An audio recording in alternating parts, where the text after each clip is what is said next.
How we doing, folks? Your host Moose here on the Pitt Panthers Football Network as we welcome you to our Season 5 Week 15 around the NCAA recap show. Some huge goings on around the country and shakeups as far as the national picture. Big upset, Navy 20-14 over 10-1 Army. Although not a huge upset, Navy goes to 9-2, but a huge win in the Army-Navy game for the midshipmen. They get a victory there. Texas beats Kansas State to earn to go to 7-2 in the Big 12. Oklahoma beats Oklahoma State 21-3 in Bedlam there. Kind of a snore fest, to be honest. And then West Virginia knocks off TCU 34-31, giving them the opportunity to potentially play in the college football playoff. They go to 11-1, win the Big 12 outright. A huge victory for the Mountaineers. Also, Arkansas State beats Texas State to claim the Sun Belt title, and Houston beats Memphis to finish their regular season undefeated in the American, go to 12-0, and potentially seal their berth into the college football playoff. The Arkansas State game, also just a note, Arkansas State looked like they were going to lose 2 touchdowns in the final few minutes, including the game-winning touchdown with less than a minute to play. Huge, huge matchup there. But the big storyline has to be West Virginia beating TCU on the back of a great game from redshirt senior quarterback Cody Saunders. 378 yards passing, 3 total touchdowns for the Mountaineers. They go to 11-1 and now just have to wait and see what happens in Conference Championship Week for whether they'll potentially have the opportunity to play for the College Football National Championship. Around the NCAA, as far as the Heisman race is concerned, Artavis Pierce still top. Brennan Wooten goes to second, but I think because he doesn't have any more games, that means he will not be able to win the Heisman. Really, the only 2 guys with the opportunity to take over Artavis Pierce, I think, would be De'Aaron King of Alabama and Victor Viramontes of Cal, because they'll both be playing in Conference Championship Week. Otherwise, it's Artavis Pierce's to lose, it looks like. Now, following the results of this week, take a look around the coaches poll. Houston still at number 2 in the coaches poll. Clemson and Pitt 3 and 4. They're set to play each other this week. Cal's at 5. They'll play UCLA this week. West Virginia, for whatever reason, they just beat the number, I think TCU was 15 in the country. They didn't even move up. They didn't jump Texas, who only beat Kansas State. I don't understand the ranking system sometimes. This is why we don't use this, because West Virginia certainly deserves to be higher up in the rankings. I'd have them at 6 right now, to be perfectly honest. They're at 9. That's going to be something we'll ignore. Army falls back to 16 with their loss to Navy, who comes into the rankings at 24. TCU falls back to 21, and Oklahoma State falls out from number 25, Wisconsin, in at 25, Navy in at 24. If we look at the BCS standings, West Virginia, a little bit more respect here. They're up to 8. Cal's at 5. Washington's at 6. They have no chance of getting into the college football playoff. Texas has no chance of getting into the college football playoff. West Virginia at 11-1. They did lose to Texas, of course, but they beat 2 teams that Texas lost to, or Texas lost, I think, at the beginning of the season to a non-conference opponent. Or no, they have 2 conference losses. So West Virginia is, has beaten teams that Texas lost to despite losing to Texas. They're in with a shot for the college football playoff. Should Cal lose, and then regardless of whether Clemson or Pitt will lose, it's likely West Virginia's spot to claim.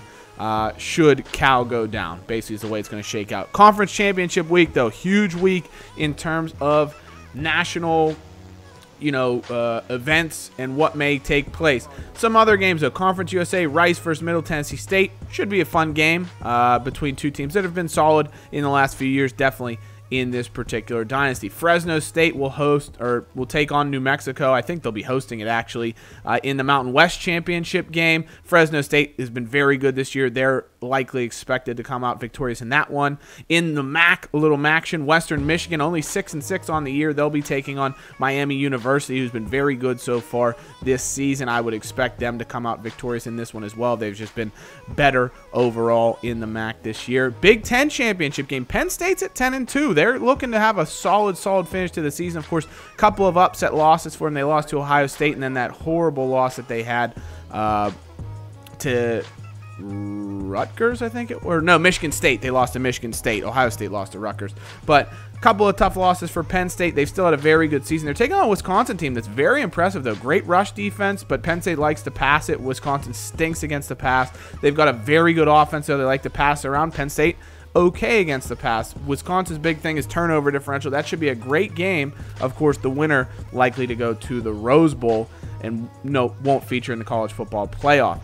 SEC championship game. This one Could have meant something had South Carolina beaten Clemson. South Carolina lost, though, and so now it's really just for SEC bragging rights. If South Carolina wins, they likely will not even keep Bama out of the college football playoff unless they beat them by 50 or something absurdity. But Alabama's been incredible this season. Really, the only thing they need to do is shut down South Carolina running back Rico Dowdell, and they'll come away with an SEC title victory. Bama's look very impressive. You expect them to win this one.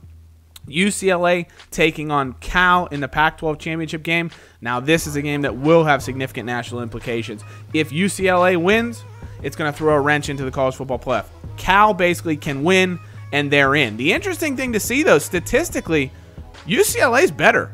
Team rating, they're better. Points per game, they're number 1 in the country. Number 1 offense. Incredible pass offense. Their defense is better than Cal's. And the big thing for Cal is they've been in shootouts basically all year. Look at the yardage. They give up 440 yards a game. They get 480, but they give up yards for days. So them taking on UCLA is going to be a very interesting paradigm. If they can beat UCLA, they certainly deserve to be in the playoff. But I wouldn't be shocked at all if UCLA wins this game. They've been very impressive, and they were missing Thompson Robinson for, I think, a game, one of the games that they lost. So they're a very good team, and I think they could come away with the upset here against Cal. Herbstreit thinks the same way. I wouldn't be shocked if the Golden Bears win, but I definitely think it's a much closer game than the records would indicate. And then finally, ACC Championship game for the 3rd time in 5 years. It's going to be Clemson meeting Pitt. It's the rubber match. Clemson, of course, won the ACC Championship back in 2016, Season 1.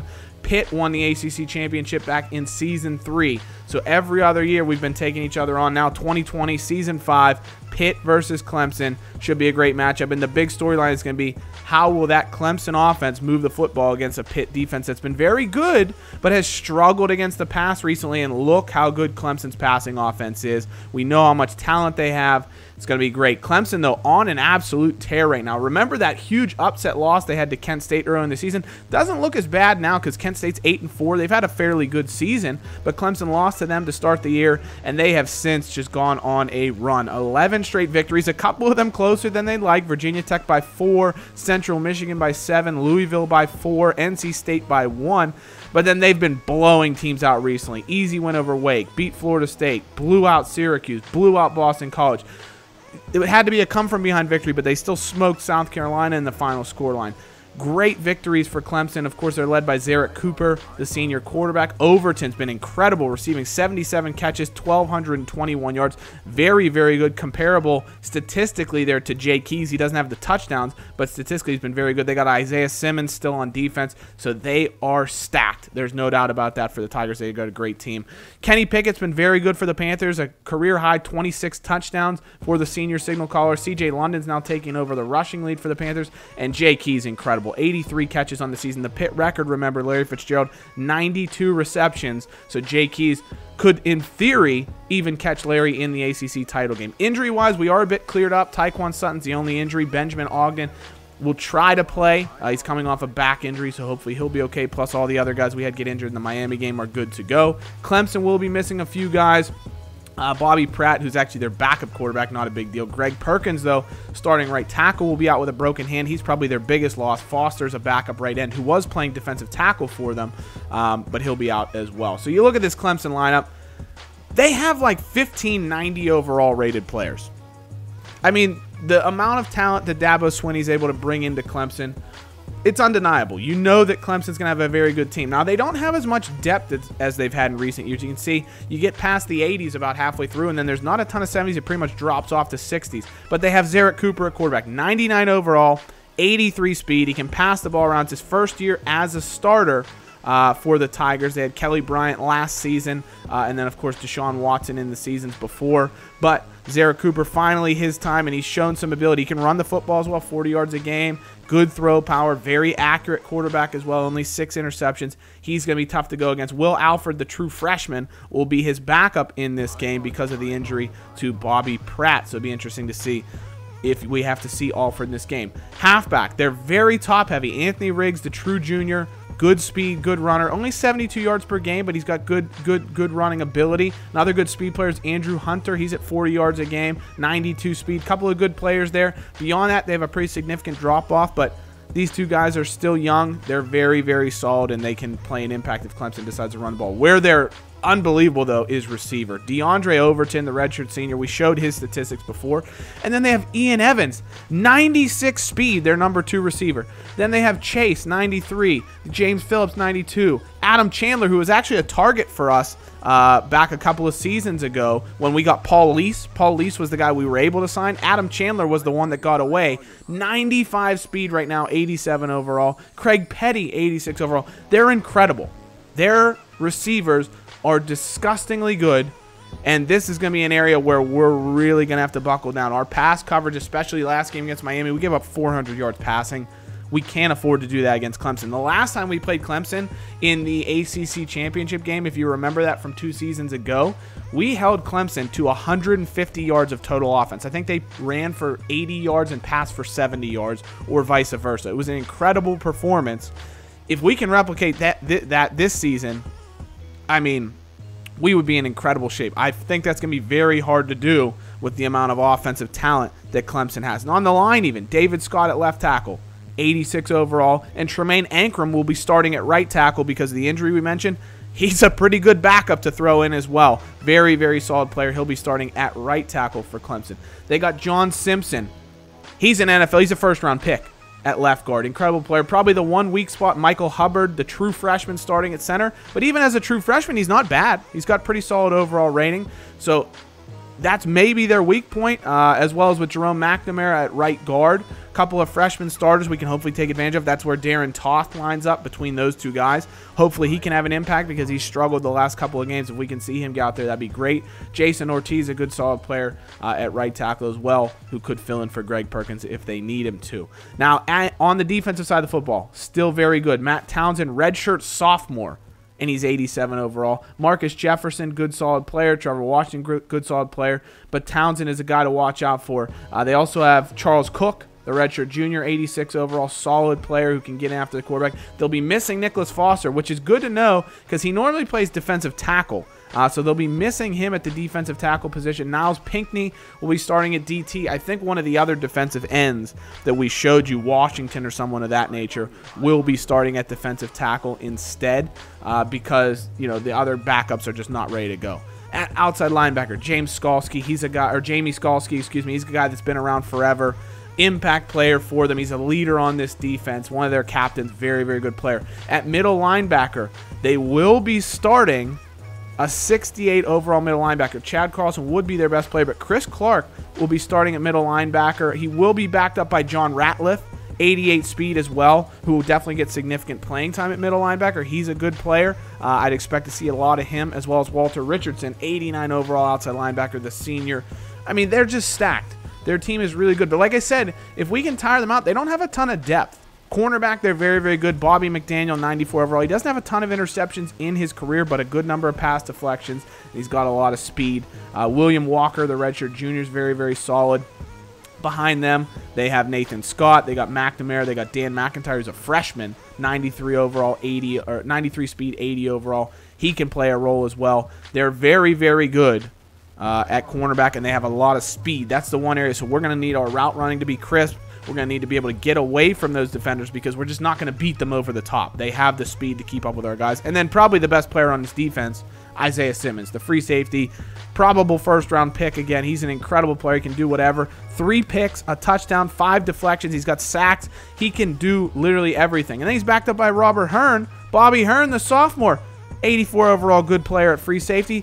Strong safety, Brian Robinson, the true senior, and Adam Harris, the redshirt junior. These guys are incredible. They could both go to the draft this year. That's how good they are.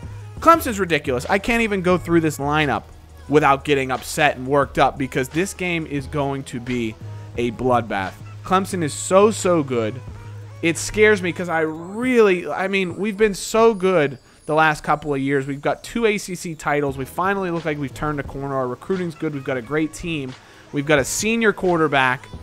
We want him to go out with as strong a finish as possible, but this Clemson team is an absolute bear standing in our way. And if we can get past them, I think we could potentially get past anybody. So let me know in the comments what's going to be the final score of the Pitt-Clemson ACC title game. Who's going to win the Cal UCLA Pac-12 title game? Alabama, South Carolina. Those are the 3 big title games. Who's going to come with victories there, which will leave them in the college football playoffs. So as always, guys, thank you so much for watching. Hail to Pitt. We'll see you in the ACC Championship game. Take care. Bye-bye.